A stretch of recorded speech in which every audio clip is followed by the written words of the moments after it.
Yesterday, the UK, Australia, and Canada recognized Palestine as a state. We're going to break down why that might be, why it is or isn't important. But here's Keir Starmer talking about the recognition of Palestine.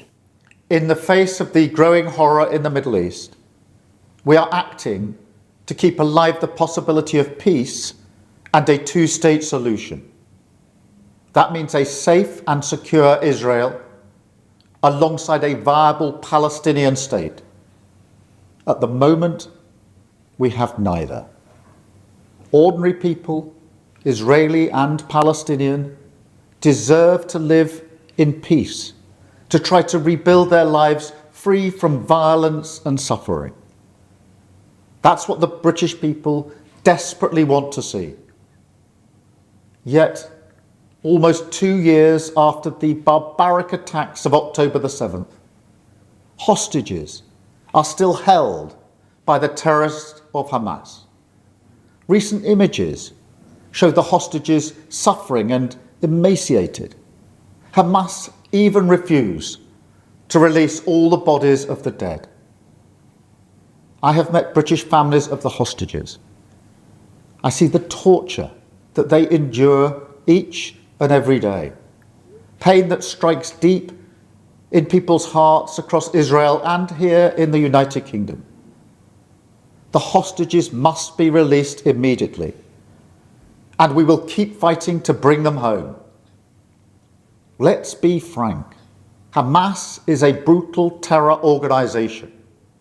Our call for a genuine two-state solution is the exact opposite of their hateful vision. So we are clear. This solution is not a reward for Hamas because it means Hamas can have no future, no role in government, no role in security. We have already proscribed and sanctioned Hamas, and we will go further. I have directed work to sanction other Hamas figures in the coming weeks. Okay, so we'll just stop it there. He goes on for several more minutes, but basically he's saying we're recognizing a two-state solution.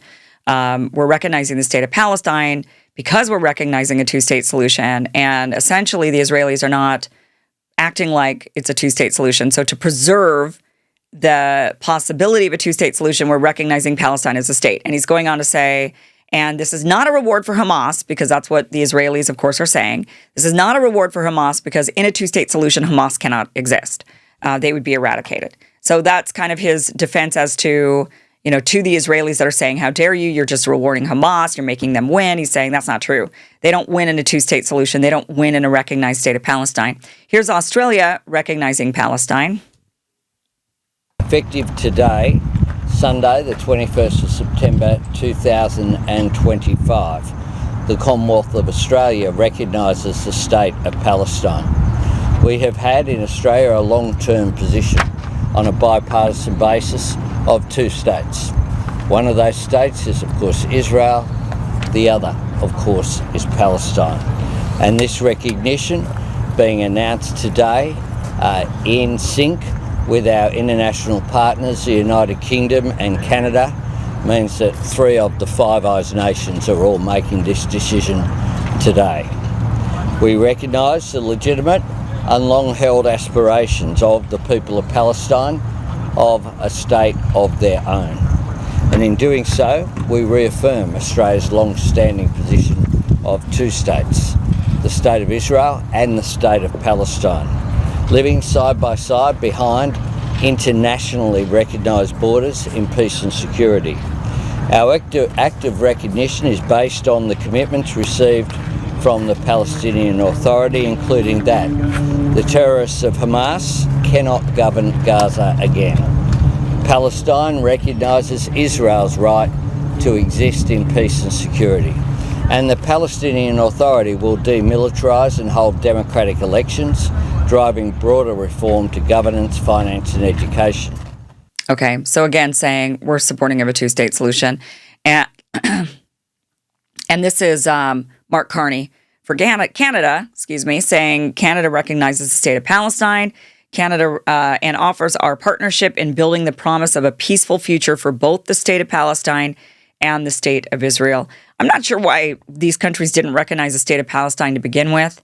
They all recognized a state of Israel, but would not recognize a state of Palestine. I mean, I think I know why. It's because the Israelis were terrorizing, especially back when the formation of Israel happened. The terrorist organizations that created Israel were terrorizing leaders from other countries and threatened them with death. And there was all kinds of, I mean, really, Israel was created through acts of terror. And I think a lot of nations were very afraid. I think they're still pretty afraid, but clearly not very afraid because the UK, Australia, and Canada have recognized that's 3 of the 5 eyes. One of the 5 eyes is obviously the United States will not be joining in on recognizing Palestine. New Zealand is the other one, and there's really no, people are saying there's really no justification for New Zealand not recognizing the state of Palestine at the same time. But New Zealand has withheld. New Zealand is claiming, well, we want to debate it more. We want to talk about it more. But what does that even mean? Now, of course, Netanyahu has a response to this. He's not going to go without saying something. I believe we've translated this into English for you using AI. There's some pretty cool AI that will take his Hebrew, move it to English, even in his voice. Let's watch. A clear message for those leaders who recognize a Palestinian state after the terrible massacre on October 7th. You are giving a huge reward to terror, and I have another message for you. It will not happen. There will not be a Palestinian state west of the Jordan. For years, I prevented the establishment of this terror state against tremendous pressures, both domestic and international. We did this with determination and with political wisdom. Not only that, we doubled the Jewish settlement in Judea and Samaria, and we will continue on this path. The response to the latest attempt to impose a terror state in the heart of our country, this response will be given after my return from the United States. Wait. Let's listen to that actually again. Listen to him carefully. A clear message for those leaders who recognize a Palestinian state after the terrible massacre on October 7th. You are giving a huge reward to terror, and I have another message for you. It will not happen. There will not be a Palestinian state west of the Jordan. For years, I prevented the establishment of this terror state against tremendous pressures, both domestic and international.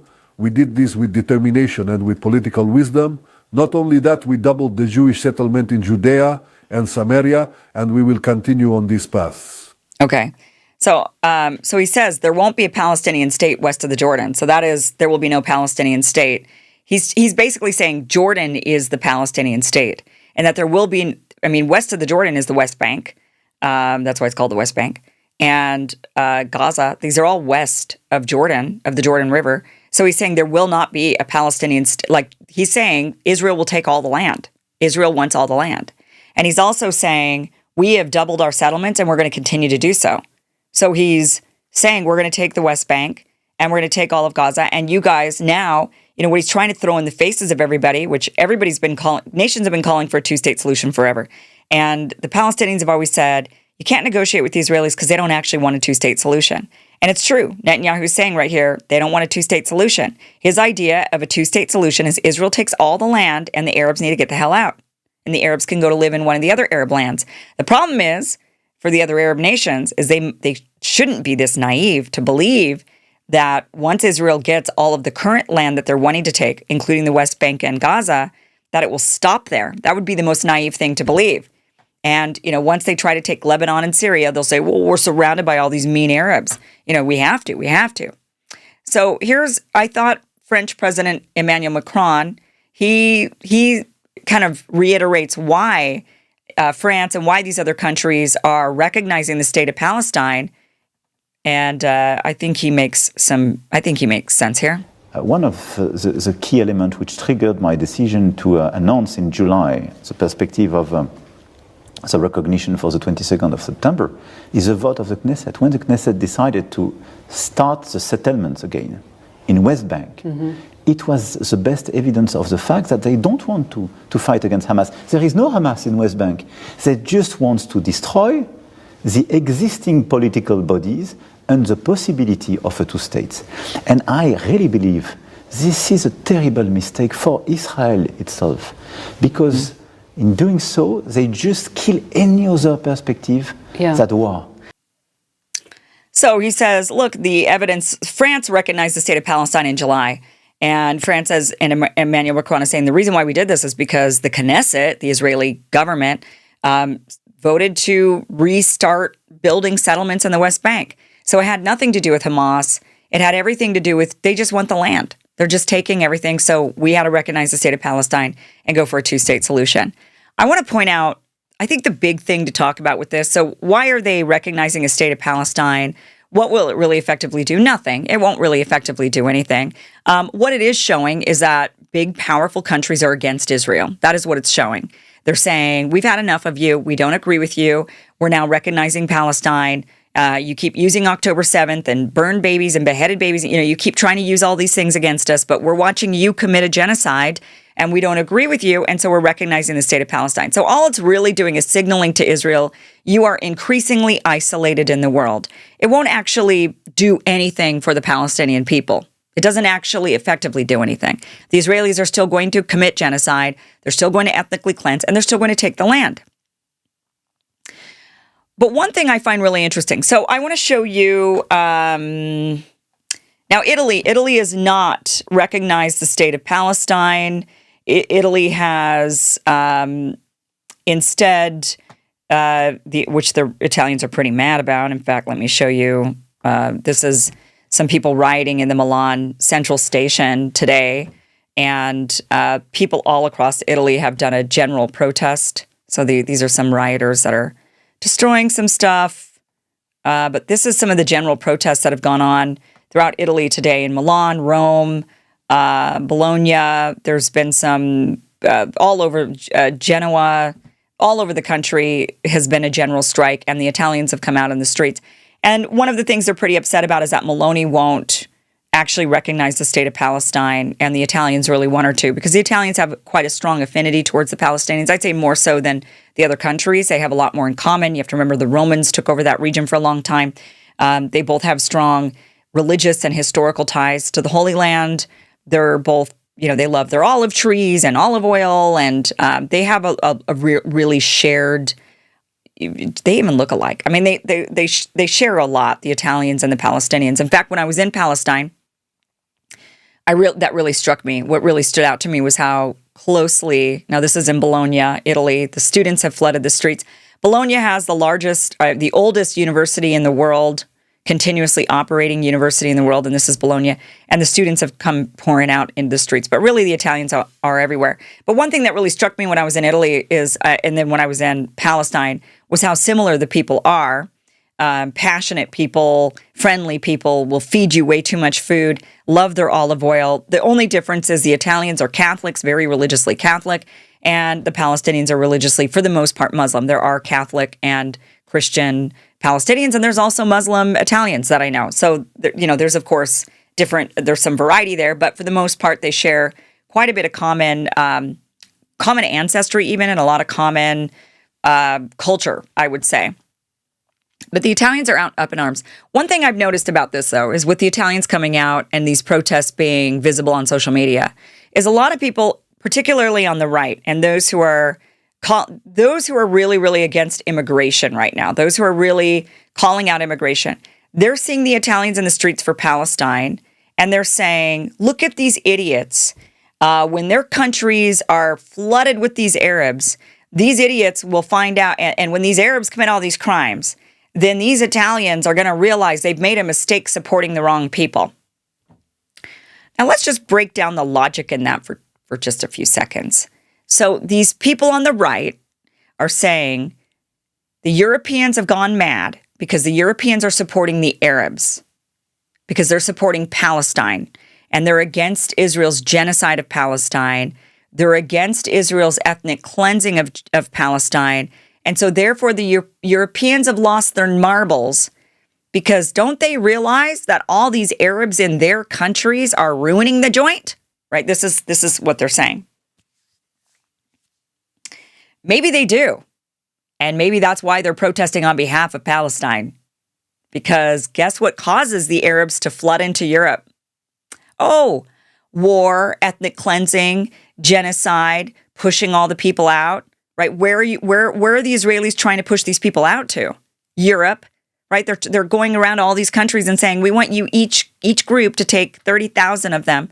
And if we can get enough of you countries to take 30,000 from Palestine, then we can ethnically cleanse the place. And how dare you say otherwise? How dare you? Don't you realize Arabs are the problem? So how dare you not take the Arabs? Like, the logic in this is so absurd, so insane. I can't even, there I go, I poke myself in the eye because it's so absurd. I mean, really, poke myself in the eye how stupid this is. This is so stupid. So yes, it makes actually perfect sense if you're anybody, Tommy Robinson, who's going out there, acting like he's the big savior of the UK, yet he's in support of Israel. Could you be more stupid? Could you be as dumb as a fucking pancake? Like, honestly, you've got to be so stupid to sit there and be like, let's go ahead and allow the Israelis to commit war against 7 nations in the Middle East, ethnically cleanse, commit genocide, push all the Arabs our way. Obviously, we're going to support the state of Israel in doing this. I mean, you've got to be so dumb to think that that's, and then be against immigration and against Arabs in the same breath.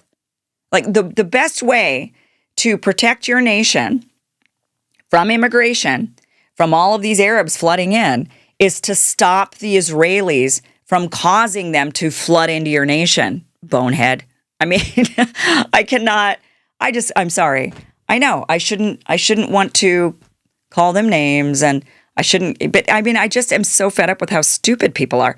So, and I know I shouldn't say people are stupid. I get it. I feel bad, but they're being stupid. They're acting stupid. It's like listening to COVIDiots all over again, with the logic, the lack of logic, I should say, just the complete lack of logic on this. So yeah, the Italians are taken to the streets. It makes perfect sense. They're supporting Palestine. They want the Palestinians to stay in Palestine. So whether or not the Italians are protesting in the streets because they're thinking like that or not, it doesn't matter. You should be, if you are against immigration, if you're one of these right-wingers that's flying the Israeli flag, but then you're sitting there saying that you're against immigration, well, then you, my friend, should be out in the streets protesting alongside those crazy left-wing lunatics saying you want Israel to stop and you support a Palestinian state for the Palestinian people to stay in, right? I mean, okay, so I think I've said enough on that. Did I make my point? It's just really stupid. Just really, really stupid. Okay. Some things that I want to show you about Israel, by the way, and why the world is turning against them. Well, here's Mike Huckabee. I mean, this is kind of the stupidity of the whole thing. This is kind of my point, showing out kind of some stupidity here. Mike Huckabee, the ambassador, former governor of Arkansas, his daughter is the governor of Arkansas, fully supporting Israel and everything that they're doing, while Israel is literally telling us, and you have to take these people because we're ethnically cleansing the place.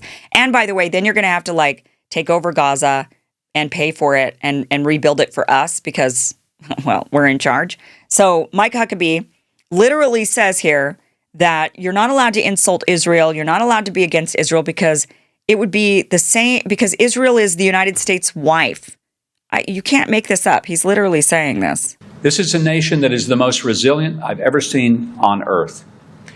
It may sound a little bit this afternoon as if I'm almost speaking on behalf of Israel rather than the U.S., but I want to explain that part of my advocacy in our relationship is because if you came to my house tonight for dinner, and you came in and you said, "Oh, Mike, we like you. We really think the world of you. We just enjoy being with you.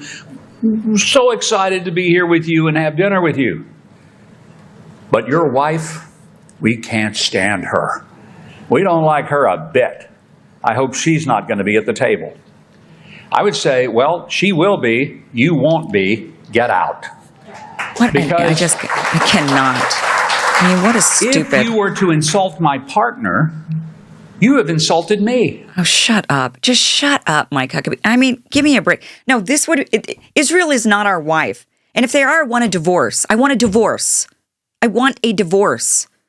I want an annulment. I want to act like I want to somehow erase every aspect of this marriage ever. If that is the way it is, then we need a divorce. We need an annulment. We need something swift. I mean, this guy is so stupid. No, what would be akin to marriage is showing up in Texas, for example, and saying, we want to do a deal with the United States of America, except we don't like half of the United States. We don't like half of the states that are united with you. So we actually just want to do a deal with half of the states of America and not the entire United States of America. That would be insulting the wife, saying, we want to pick and choose. We'll just take the states that start with letters that begin in the first half of the alphabet. The rest of them, we just can't stand them. We hate them. We don't want anything to do with them. So we're not going to do business with you. I mean, that would be what that's like. But instead I don't even know what to say anymore.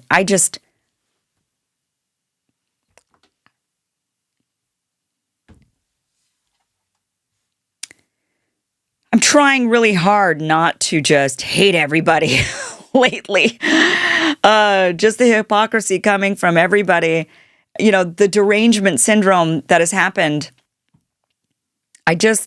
We need, the most important class I think we need to be teaching children in schools is logic and critical thinking.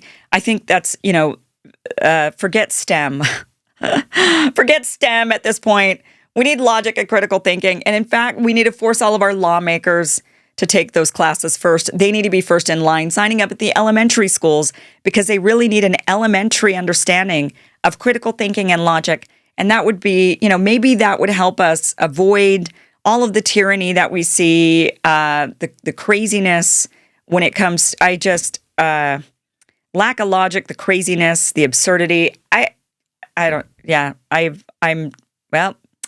I'm at a loss for words, guys. I'm at a loss for words.